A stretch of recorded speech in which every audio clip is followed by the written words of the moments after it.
Very first step of these millions of Moringa seeds. Look as wysgif my. Millions and millions of Moringa seeds. That's one of, well, maybe thousands. That's one of 2 bags. Is to be planting them in the vegetable garden. They'll only probably grow up about 30 centimeters before we chop them down as a chop and drop for the vegetable garden. And that will then give quite a bit of root in the ground, and that will add a lot of biomass to the soil then as well.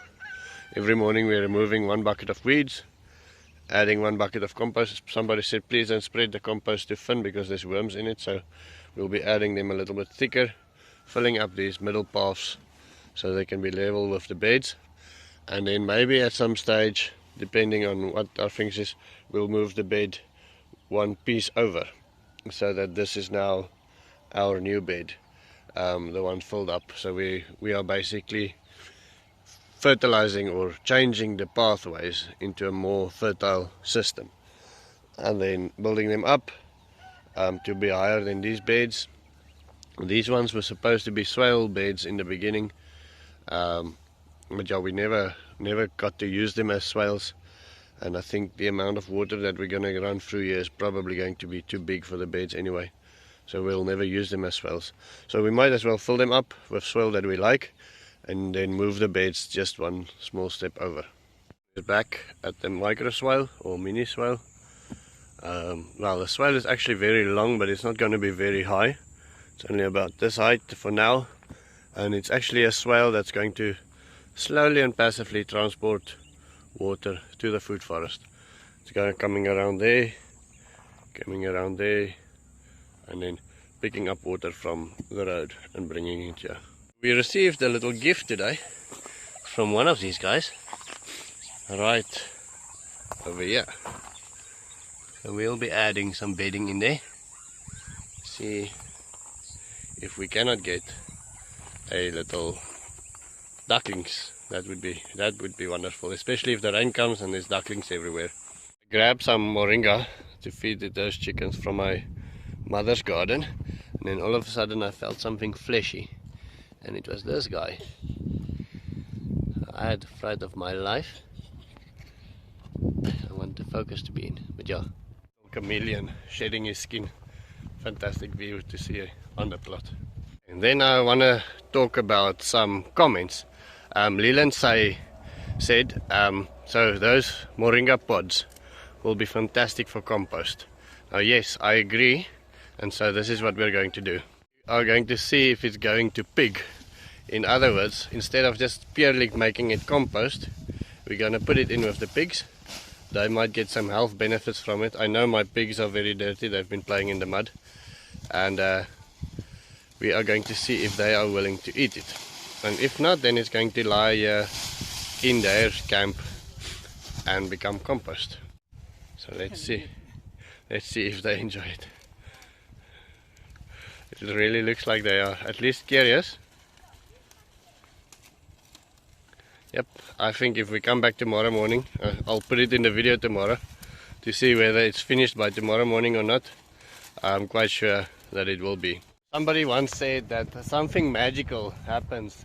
I think it was Darwin that said something magical happens inside of a worm. And I believe the same with a pig. Something magical happens inside of a pig. You turn that sticks basically into very, very good fertilizer for your plants.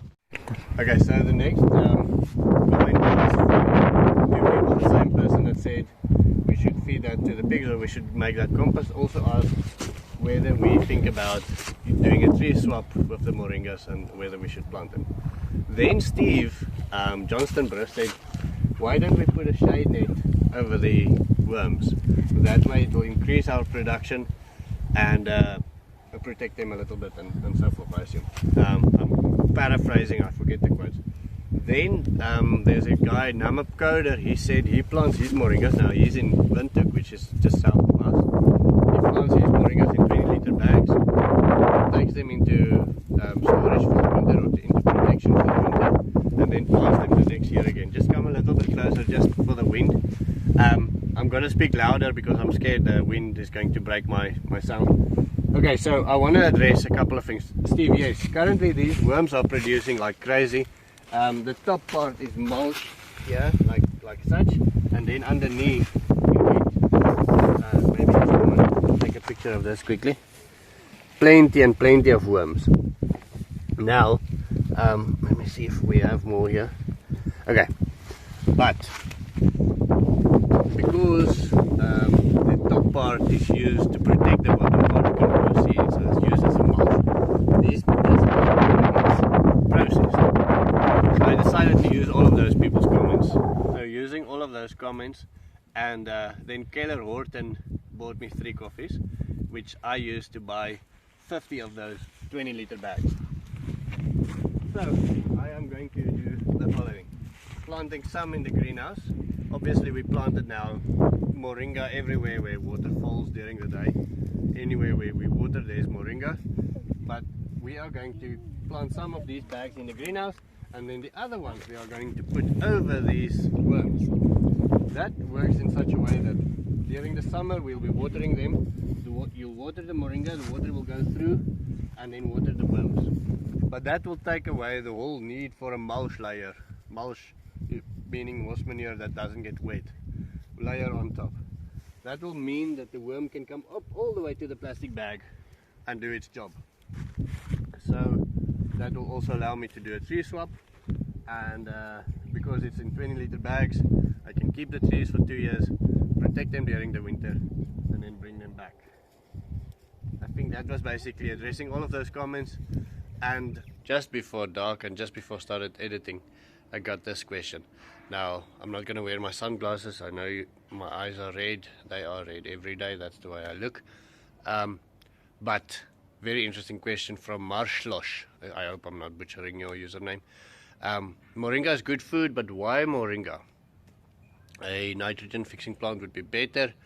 And then she goes on to explain what she uses. And I've got a couple of reasons. So the very first reason for using moringa is that is what I have. I drove past this lady's house. I knew her, and she's also a very good urban garden lady. Asked her, listen, can I harvest your seeds? And she said yes. So free seeds, thousands of them. That's the first reason. I used it because I had it. Second reason why I use moringa is it grows very, very fast in our country. Unfortunately, in winter it dies back into the ground. So if you don't protect it in winter, especially the first winter, it might not survive until the second year. After that, it's probably established, and then it just grows every year. And it grows up to 3-4 meters high within a year.